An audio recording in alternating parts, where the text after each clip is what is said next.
Episodio 231. Le responde a San Pedro la prudentísima Madre: Señor, vos sois cabeza de la Iglesia y vicario de mi Hijo Santísimo en ella, y todo lo que en su nombre por vos fuere ordenado, lo aprobará su voluntad santísima, y la mía es la suya con la vuestra. Con esto San Pedro ordenó que el día siguiente, que correspondió al domingo de la Santísima Trinidad, se le diese el santo bautismo a los catecúmenos, que aquella semana se habían convertido. Y así lo aprobó nuestra Reina y los demás apóstoles. Pero luego se ofreció otra duda sobre el bautismo que habían de recibir: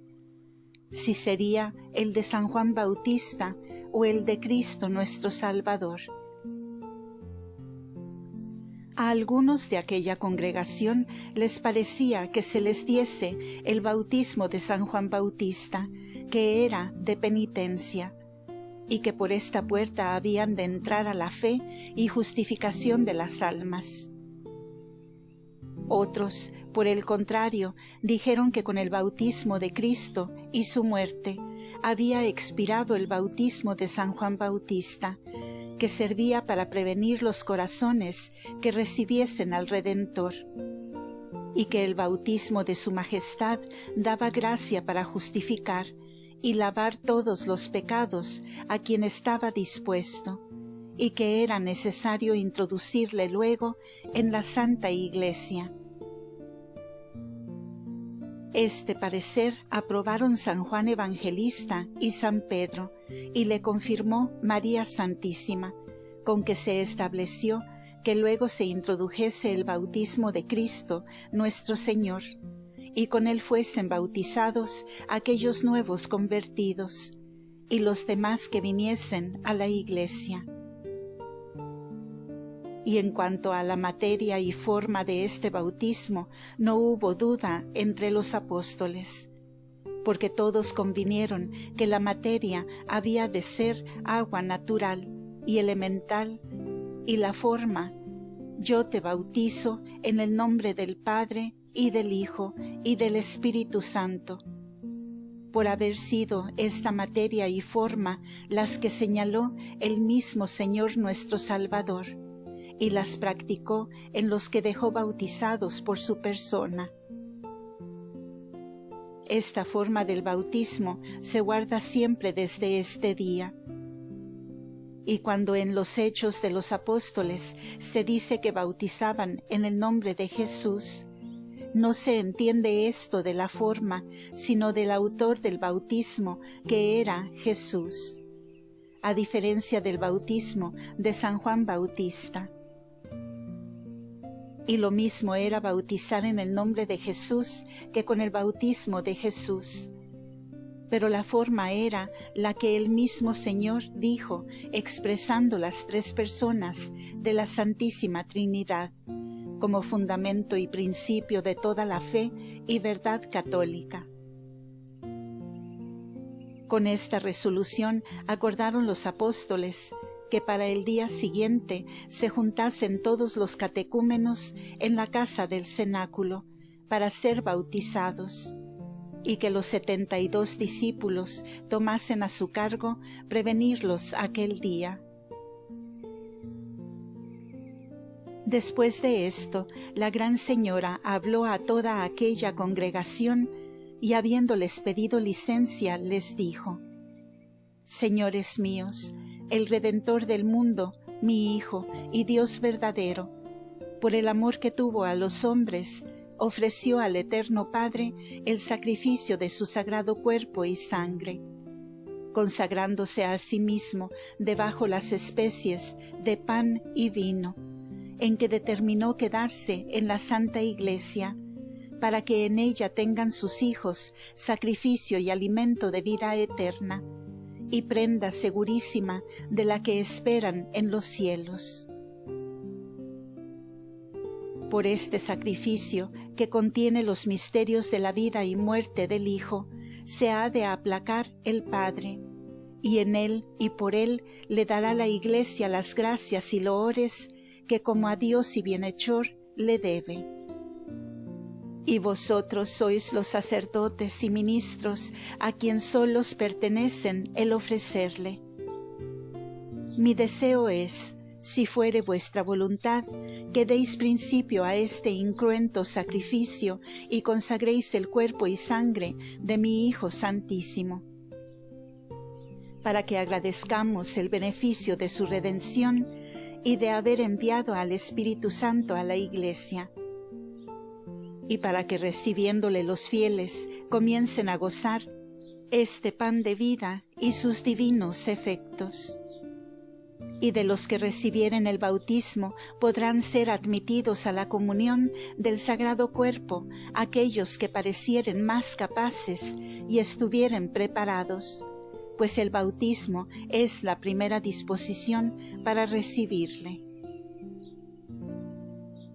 Con la voluntad de María Santísima se conformaron todos los apóstoles y discípulos, y la dieron gracias por el beneficio que todos recibían con su advertencia y doctrina. Y quedó determinado que el día siguiente, después del bautismo de los catecúmenos, se consagrasen el cuerpo y sangre de Cristo y que San Pedro fuese el sacerdote, pues era el supremo de la Iglesia. Admitiólo el santo apóstol y antes de salir de aquella junta propuso en ella otra duda, para que también se resolviese sobre la dispensación y gobierno con que se habían de distribuir las limosnas y bienes de los convertidos que les ofrecían, y para que lo considerasen todos, lo propuso de esta manera. Carísimos hermanos míos, ya sabéis que nuestro Redentor y Maestro Jesús, con ejemplo, con doctrina y mandatos, nos ordenó y enseñó la verdadera pobreza en que debíamos vivir, ahorrados y libres de los cuidados del dinero y de la hacienda, sin codiciarla ni juntar tesoros en esta vida. Y a más de esta saludable doctrina, tenemos delante de los ojos muy reciente el formidable escarmiento de la perdición de Judas Iscariotes,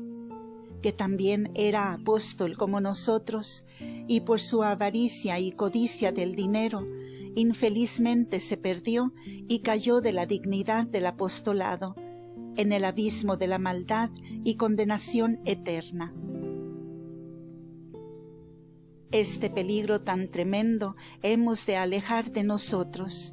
que ninguno ha de poseer dinero ni tratarlo, para imitar y seguir en suma pobreza a nuestro capitán y maestro. Y todos vosotros conozco que deseáis esto mismo, entendiendo que para retirarnos de este contagio nos puso luego el Señor el riesgo y el castigo delante de los ojos. Y para que todos quedemos libres de este embarazo que sentimos con las dádivas y limosnas que los fieles nos ofrecen, es necesario para adelantar tomar forma de gobierno. De esta materia conviene que ahora determinéis el modo y orden que se ha de guardar en recibir y dispensar el dinero y dádivas que nos ofrecieren. Para tomar medio conveniente en este gobierno se halló algo embarazado todo el colegio de los apóstoles y discípulos, y propusieron diversos arbitrios. Algunos dijeron que se nombrase un mayordomo que recibiera todo el dinero y ofrendas y lo distribuyese y gastase, acudiendo a las necesidades de todos. Pero este arbitrio, con el ejemplo de Judas Iscariotes, no se abrazó también entre aquel colegio de pobres y discípulos del maestro de la pobreza. A otros les pareció que se depositase todo y entregase a persona de confianza fuera del colegio, que fuese dueño y señor de ello y acudiese con los frutos o como réditos a la necesidad de los otros fieles. y también en esto se hallaron dudosos, como en otros medios que se proponían. La gran maestra de humildad, María Santísima, oyó a todos sin hablar palabra, así porque daba aquella reverencia a los apóstoles, como porque si dijera primero su parecer, ninguno manifestara su propio dictamen. Y aunque era maestra de todos, siempre se portaba como discípula que oía y aprendía. Pero San Pedro y San Juan, viendo la diversidad de arbitrios que se proponían por los demás, suplicaron a la Divina Madre los encaminase a todos en aquella duda, declarándoles lo más agradable a su Hijo Santísimo. Obedeció luego, y hablando a toda aquella congregación, les dijo: Señores y hermanos míos, yo estuve en la escuela de nuestro verdadero Maestro, mi Hijo Santísimo, desde la hora que nació de mis entrañas hasta que murió y subió a los cielos. Y en el discurso de su vida divina jamás le vi ni conocí que tocase ni tratase por su mano el dinero, ni tampoco que admitiese dádiva de mucho valor o precio. Y cuando recién nacido recibió los dones que adorándole ofrecieron los reyes del Oriente, fue por el misterio que significaban y para no frustrar los piadosos intentos de aquellos reyes, que eran las primicias de las gentes. Pero sin dilación, estando en mis brazos, me ordenó que luego los distribuyese entre los pobres y en el templo, como lo hice. Y muchas veces me dijo en su vida que entre los altos fines para que vino al mundo en forma humana, uno fue levantar la pobreza y enseñarla a los mortales, de quienes era aborrecida, y con su conversación, doctrina y vida santísima siempre me manifestó, y así lo entendí, que la santidad y perfección que venía a enseñar se había de fundar en suma pobreza voluntaria y desprecio de las riquezas. Y cuanto ésta fuese mayor en la Iglesia, tanto se levantaría la santidad que en todos tiempos tuviese, y así se conocerá en los frutos. Pues habiendo de seguir los pasos de nuestro verdadero Maestro y poner en práctica su doctrina, para imitarle y fundar su Iglesia con ella y con su ejemplo, necesario es que todos abracemos la más alta pobreza y la veneremos y honremos como a Madre legítima de las virtudes y santidad. Y así me parece que todos apartemos el corazón del amor y codicia de las riquezas y dinero, y que todos nos abstengamos de recibirlo y tratarlo, y de admitir dádivas grandes y de mucho valor. Y para que a ninguno toque la avaricia, se pueden elegir 6 o 7 personas de vida aprobada y de virtud bien fundada que reciban las ofrendas y limosnas, y lo demás de que los fieles se quisieren desposeer, para vivir más seguros y seguir a Cristo mi Hijo y su Redentor, sin embarazo de hacienda. Y todo esto tenga nombre de limosna y no de renta, ni dinero, ni de rédito, y el uso de ellos sea para las necesidades comunes de todos, y de nuestros hermanos los pobres, necesitados y enfermos, y ninguno en nuestra congregación ni la Iglesia reconozca cosa alguna por suya propia, más que de sus hermanos. Y si no bastaren para todos estas limosnas ofrecidas por Dios, pediránlas en su nombre los que para esto fueren señalados, y todos entendamos que nuestra vida ha de depender de la altísima providencia de mi Hijo Santísimo, y no de la codicia ni del dinero, ni de adquirirlo y de juntar hacienda con pretexto de sustentarnos, más que con la confianza y mendicación moderada cuando sea necesaria. Ninguno de los apóstoles ni de los otros fieles de aquella santa congregación replicó a la determinación de su gran reina y nuestra,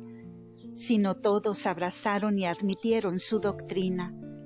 reconociendo que ella era la única y legítima discípula del Señor y maestra de la Iglesia.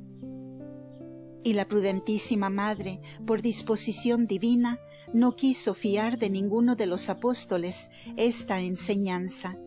y el asentar en la Iglesia el sólido fundamento de la perfección evangélica y cristiana,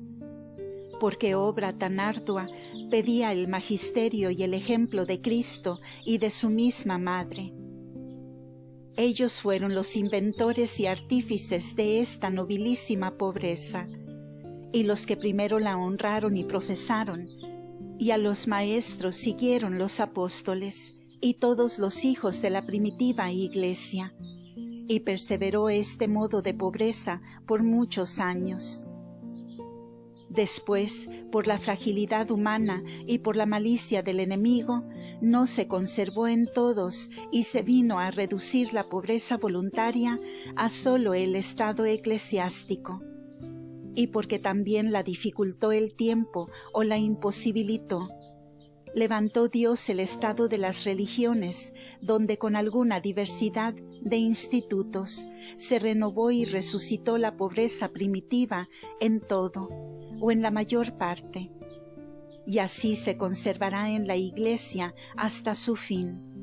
gozando de los privilegios de esta virtud los que más o menos la siguen, la honran y la aman. Ningún estado de los que aprueba la Santa Iglesia se excluyó de la perfección proporcionada, y ninguno tiene excusa de no seguir la más alta en el estado que vive. Pero como en la casa de Dios hay muchas mansiones, también hay orden y grados. Tenga cada uno el que le toca según el género de su estado. Mas entendamos todos que el primer paso en la imitación y escuela de Cristo es la voluntaria pobreza, y el que la siguiere más ahorrado puede alargar los pasos más ligeramente para allegarse más a Cristo y participar con abundancia de las otras virtudes y perfecciones. Con la determinación de María Santísima se concluyó aquella junta del Colegio Apostólico, y fueron nombrados 6 varones prudentes para recibir limosnas y dispensarlas. Y la Gran Señora pidió la bendición a los apóstoles, que salieron a continuar su ministerio, y los discípulos a prevenir los catecúmenos para recibir el bautismo el día siguiente. La reina, con asistencia de sus ángeles y de las otras Marías, salió a disponer y a alinear la sala donde su Hijo Santísimo celebró las cenas, y por su mano la limpió y barrió para volver a consagrar en ella el día siguiente, como estaba tratado.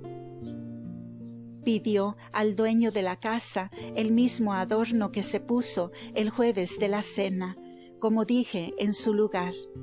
y el devoto huésped lo ofreció todo con suma veneración en que tenía a María Santísima. Previno también su Alteza el pan cenceño de trigo puro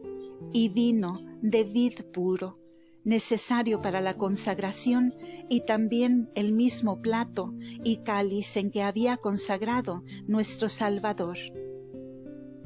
Y para el bautismo previno agua pura y vacías, en que se hiciese con facilidad y decencia. Con esta prevención se retiró la piadosa Madre y pasó aquella noche en ferventísimos efectos, postraciones, hacimiento de gracias y otros ejercicios con altísima oración, ofreciendo al Eterno Padre todo lo que con altísima sabiduría conoció, para disponerse dignamente para la comunión que esperaba y para que los demás también la recibiesen con agrado de su Altísima Majestad,